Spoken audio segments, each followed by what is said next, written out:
Olá, sejam muito bem-vindos. Hoje a gente vai mergulhar num assunto que está super em alta no mundo da programação, o Vibe Coding. Sabe, aquela ideia de programar mais por intuição e deixar a IA completar o resto. Mas e quando só a Vibe não resolve? A gente vai explorar umas pesquisas incríveis que estão transformando a IA numa parceira de código de verdade. Vamos falar sobre o framework Dream, que ensina a IA a planejar antes de executar, e também do IFIN, que faz ela finalmente prestar atenção no que a gente escreve nos comentários. É isso mesmo, Clara. O Vibe Coding define bem o momento atual, né? Mas como essa citação do Hu e seus colegas apontam, essa abordagem tem um limite. Para software complexo, não dá para ir só na intuição. A gente precisa de regras claras, e é aí que os testes entram. Eles funcionam como um contrato, garantindo que a IA construa exatamente o que foi pedido. Pois é, essa é a pergunta que fica. Se a gente vai usar essas ferramentas cada vez mais, como garantir que elas são realmente inteligentes e principalmente confiáveis para resolver os problemas do mundo real? Para responder a isso, a gente montou um roteiro. A ideia geral é justamente ir além do Vibe Coding. Para isso, vamos olhar para como otimizar o motor da IA, como fazer ela entender o que a gente quer dizer e depois vamos dar uma espiada em umas aplicações bem futuristas. E no final, a gente discute o ponto mais crítico de todos, a confiança. Perfeito. Então vamos começar pelo motor. O que os pesquisadores estão fazendo para deixar o núcleo da IA que gera código mais afiado e eficiente? Uma das abordagens mais legais é a do Framework Dream. Ele basicamente ensina a IA a não sair codificando de qualquer jeito. O processo é dividido em duas fases. Pensa assim, primeiro a IA bola várias estratégias para resolver o problema, depois, e só depois, ela tenta colocar em prática os melhores planos. Isso evita que uma ideia genial seja jogada fora por causa de um errinho bobo de implementação.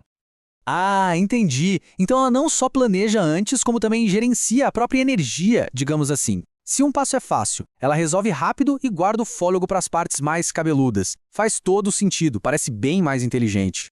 E não é só teoria, os resultados práticos são ótimos. Em testes com problemas matemáticos bem difíceis, essa abordagem do Dream aumentou a precisão em até 20 pontos percentuais. É um salto gigantesco que mostra o poder de separar o que fazer do como fazer. E não é só sobre planejar. Outra pesquisa, com uma técnica chamada RA3, foca em algo que todo programador experiente faz: reconhecer padrões e reutilizar soluções. A IA aprende a identificar esses blocos de lógica para não precisar reinventar a roda toda vez. Exato. Agora vamos para outro desafio. Não adianta nada a IA ser super eficiente se ela não entende o que a gente quer. Então agora o papo é sobre como fazer a IA ler a nossa mente, ou pelo menos ler os nossos comentários no código.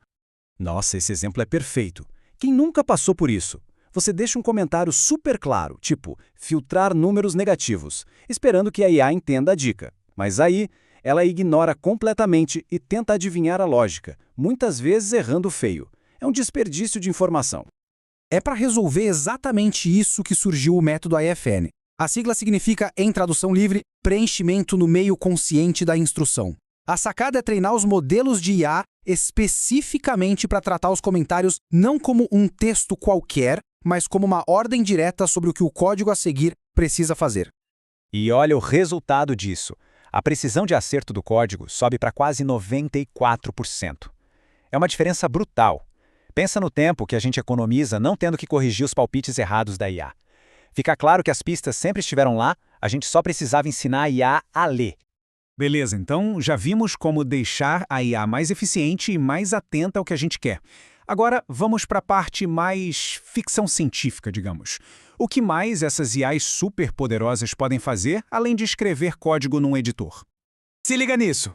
Imagina mostrar um vídeo de alguém navegando num site e pedir para uma IA recriar aquele site inteiro, do zero, com todos os botões e animações funcionando.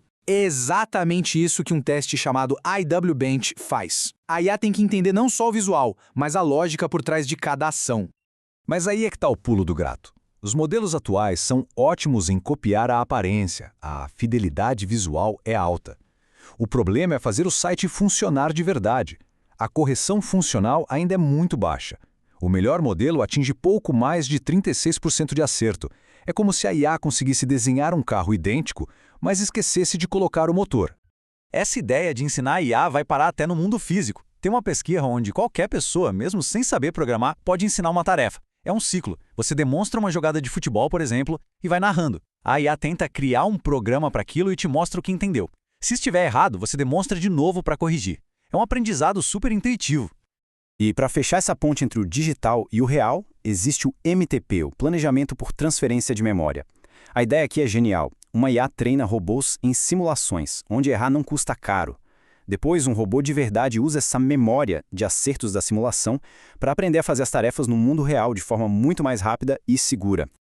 Bom, chegamos na parte final e talvez na mais crucial. Com todo esse poder, a grande questão é, dá para confiar no código que a IA escreve? Isso nos leva direto para pesquisas como o Benchmark Multi-Op e o agente Tenet, que tentam responder exatamente isso.